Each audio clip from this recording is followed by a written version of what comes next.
Hello everyone, আসসালামু আলাইকুম। আশা করি সকলে ভালো আছেন। তো আজকে আবারও ভিডিওতে স্বাগতম। তো আজকের ভিডিওটা হচ্ছে রেসার কবুতরের খাবার নিয়ে, যা আমি আপনাদেরকে এই ভিডিওর মাধ্যমে দেখাবো। তো আজকে ফার্স্ট অফ অল আমি বাড়ি থেকে রওনা দিয়ে চৌমুনি বাজারের উদ্দেশ্যে চলে এলাম। তো ম্যাক্সিমাম সময় আমি চৌমুনি থেকে খাবার নিয়ে কবুতর বিক্রি করে দেওয়ার পরবর্তীতে এখন পর্যন্ত একবারও খাবার মিক্স করি না, তাই আমি আপনাদেরকে খাওয়ার মিক্স একটা ভিডিও দিতে পারি না। তো এখন চলে এলাম চৌমুনি বড় দোকান, খাওয়ারের দোকান। তো দেখতেই পাচ্ছেন এখানে একটা মিক্স রেসারের খুবই কোয়ালিটিফুল একটা মিক্স। তো আমি এই মিক্স থেকে আমি কিভাবে অল্প টাকার ভিতরে কবুতরের খাওয়ার তৈরি করি আমি আপনাদেরকে এই ভিডিওতে দেখাবো।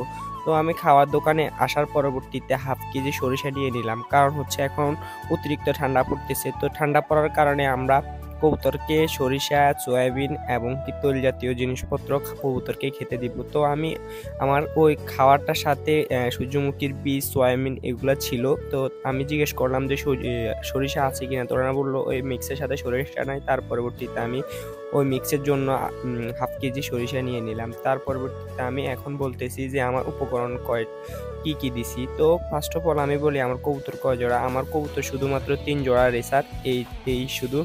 আর 1 জোড়া ঘুঘু পাখি। আগের মতো এত কবুতর না থাকার কারণে আমি খাবার বেশি আনি নাই। তো ফার্স্ট অফ অল আমি ভালো কোয়ালিটির এই মিক্সারটা নিয়েছিলাম 3 কেজি। তার পরবর্তীতে আমি এটার সাথে গম দিছি 5 কেজি এবং কি ভুট্টা দিছি 5 কেজি, সরিষা দিছি হাফ কেজি। তো এই হলো মোটামুটি আমার একটা মিক্স। তো এই মিক্সটা আমি পরবর্তীতে হিসাব করে দেখছি শুধুমাত্র আমার 50 টাকা আসে। তো 50 টাকা ভালো একটা কোয়ালিটির মিক্স হয়ে গেছে, যা আমি আপনাদেরকে লাস্টে ভিডিওতে দেখাই দিব যে আমার কি মিক্স আসছে। তো তারপরে আমি কবুতরের মিক্স এবং কি কবুতরের ভালো কোয়ালিটির খাওয়ার বিষয়। তো আপনারা শীতের সময় এক ধরনের খাবার দিবেন এবং কি গরমের সময় এক ধরনের খাবার দিবেন। যেমন গরমের সময় আপনারা কোনো প্রকারে সরিষা বেশি দিতে পারবেন না, আর সূর্যমুখী দেওয়াই যাবে না। তো এই হলো মোটামুটি, এবং কি সয়াবিন, এই 3টা জিনিস আপনারা লক্ষ্য রাখবেন গরমের সময়। অতিরিক্ত গরমের সময় যদি আপনারা এই 3টা জিনিস বেশি ইউজ করেন তাহলে আপনাদের কবুতর হিট স্ট্রোক করবে, কবুতর মারা যাবে। আপনারা বলতে পারবেন না, কবুতরের গায়ে কোনো সমস্যা হবে না। দেখবেন যে সকালবেলা আসে দেখবেন কবুতর মারা গেছে। তো এই দিক দিয়ে খেয়াল করতে হবে। আর আবার শীতকালে আপনারা এগুলা তুলনামূলক অনেক বেশি দিবেন, এবং কি ডাইল জাতীয় জিনিসপত্র যেমন আপনার সয়াবিন, তার পরবর্তীতে ভুট্টা, এই হেলন এবং কি বিভিন্ন প্রকারের ডাইলগুলো আছে, ওইগুলো আপনারা বেশি বেশি ব্যবহার করবেন। তাহলে আপনাদের খাবারটা খুবই মানসম্মত একটা কোয়ালিটিফুল খাবার হবে, এবং কি আপনাদের কবুতরগুলো হেলদি থাকবে। তো তার পরবর্তীতে এখন বর্তমানে শীত এসে পড়ছে, তা আপনারা আপনাদের সকল কবুতরগুলাকে আপনারা কৃমি কোর্স করাই নেবেন, এবং কি ভালোভাবে লিভারটনিক, জিঙ্ক, ক্যালসিয়াম সকল কিছু পর্যাপ্ত পরিমাণ খাওয়াবেন। তাহলে দেখবেন আলহামদুলিল্লাহ তুলনামূলক গরমকাল থেকে শীতকালে কবুতরের প্রোডাকশন খুবই ভালো হয়। তো আমিও আলহামদুলিল্লাহ ভালো প্রোডাকশন পাইতেছি।